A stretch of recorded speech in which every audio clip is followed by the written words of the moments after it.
An update. My former employer, the one that gave me this boom, said he has another one available.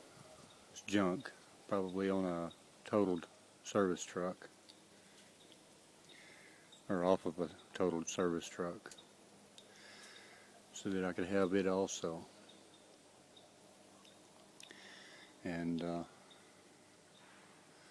if it is compatible parts wise, all I have to do is get there to get it. That could be a problem. It's over, I guess, 600-700 miles from here, but one never knows. If I can get a compatible boom and get enough parts out of it,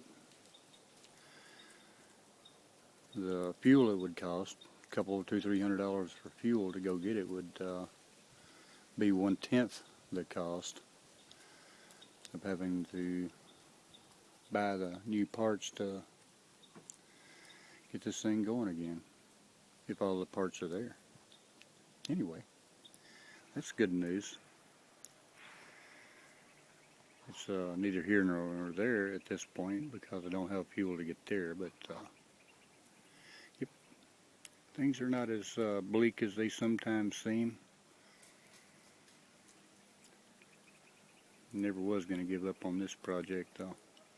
Anyway, more to come.